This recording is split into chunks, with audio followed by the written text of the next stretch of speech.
നമസ്കാരം. തമിഴ് സിനിമാ ലോകത്തെ chocolate hero എന്നറിയപ്പെട്ട നായകനായിരുന്നു നടൻ മാധവൻ.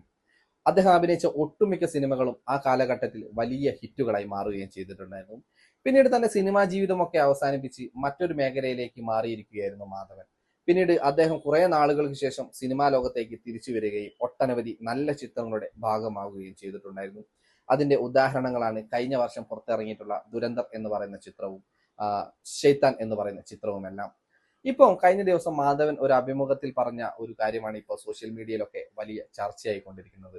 അദ്ദേഹം സിനിമാ ജീവിതത്തിൽ നിന്ന് മാറി നിൽക്കാനുള്ള ഒരു കാരണവും പിന്നീട് തിരിച്ചു വരാനുള്ള കാരണവും ഒക്കെ അദ്ദേഹം ആ അഭിമുഖത്തിലൂടെ പ്രേക്ഷകരോട് പറയുന്നുണ്ട്.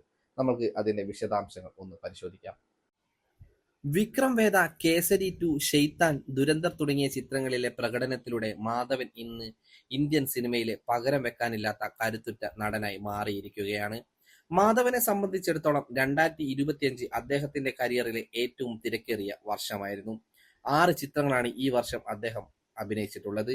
എന്നാൽ ചോക്ലേറ്റ് നായകനിൽ നിന്നും ഈ ഒരു മാറ്റത്തിലേക്ക് അദ്ദേഹം എത്തിയത് 4 വർഷത്തെ നീണ്ട ആത്മപരിശോധനയ്ക്ക് ശേഷമാണ്. സ്വന്തം ജീവിതത്തെയും കരിയറിനെയും കുറിച്ച് ചിന്തിക്കാനായി 4 വർഷത്തോളം നീണ്ട ഒരു വലിയ ഇടവേള അദ്ദേഹം എടുത്തിരുന്നു.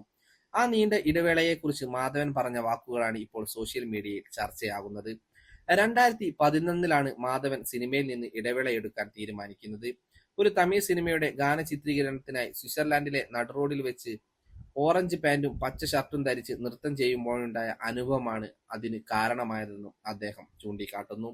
ഞങ്ങൾ നൃത്തം ചെയ്യുന്നത് കണ്ട് അവിടെ ഇരുന്ന ഒരു സ്വിസ് കർഷകൻ വളരെ പുച്ഛത്തോടെ എന്നെ നോക്കി. നീ ചെന്നൈയിലേക്ക് വാ, ഞാൻ ആരാണെന്ന് കാണിച്ചു തരാം എന്ന് പറയാനാണ് എനിക്ക് ആദ്യം തോന്നിയതെങ്കിലും പെട്ടെന്ന് ഞാൻ ഒരു കാര്യം തിരിച്ചറിഞ്ഞു. ഞാൻ മറ്റാരൊക്കെയോ പറഞ്ഞതനുസരിച്ച് തുള്ളുകയാണ്. മാധവൻ പറഞ്ഞു.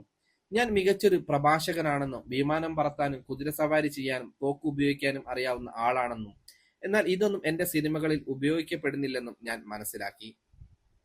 കേവലം ഒരു സൂപ്പർ സ്റ്റാർ ആകാൻ വേണ്ടി കാണികളെ രസിപ്പിക്കാൻ ശ്രമിക്കുകയാണ് ഞാനെന്ന് തിരിച്ചറിഞ്ഞ നിമിഷമാണ് എന്നെ നീണ്ട ഇടവേളയെടുക്കാൻ പ്രേരിപ്പിച്ചത്. ഞാൻ അഭിനയിച്ച ചില കഥാപാത്രങ്ങളിലൂടെ പൊരുത്തക്കേടുകളെക്കുറിച്ചും അദ്ദേഹം മനസ്സ് തുറന്നു. തനിയൊരുവന്റെ തെലുങ്ക് റീമേക്കിൽ ദരിദ്രനായ ഗ്രാമീണ യുവാക്കളിൽ ഒരാളായി താനും അരവിന്ദസ്വാമിയും അഭിനയിച്ചിരുന്നു.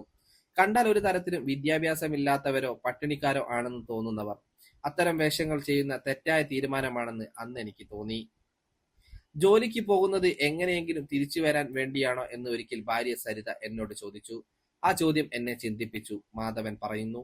ഇടവേളയിൽ ഞാൻ താടി വളർത്തി ഇന്ത്യയിലുടനീളം യാത്ര ചെയ്തു. സാധാരണക്കാരായ ആളുകളോടും റിക്ഷാ തൊഴിലാളികളോടും സംസാരിച്ച് ലോകത്തെ മനസ്സിലാക്കി. ഈ അനുഭവങ്ങളാണ് തനിക്ക് പുതിയ കാഴ്ചപ്പാട് ഉണ്ടാക്കി തന്നത്. തിരിച്ചു വന്നപ്പോൾ എന്റെ പഴയ സംവിധായകൻ ഇപ്പോഴും പഴയ ശൈലി തന്നെയാണ് എന്ന് ഞാൻ മനസ്സിലാക്കുകയും ചെയ്തു. തുടർന്ന് പുതിയ ചിന്താഗതിയുള്ള സംവിധായകർക്കൊപ്പം പ്രവർത്തിക്കാൻ തീരുമാനിച്ചു. ഇതിന്റെ ഫലമായിരുന്നു 2016 പുറത്തിറങ്ങിയ സാല ഗഡൂസ് എന്ന ഹിറ്റ് ചിത്രം. ഇപ്പോൾ ഞാൻ ഹാപ്പിയാണ് എന്ന് മാധവൻ പറഞ്ഞു വെക്കുന്നു.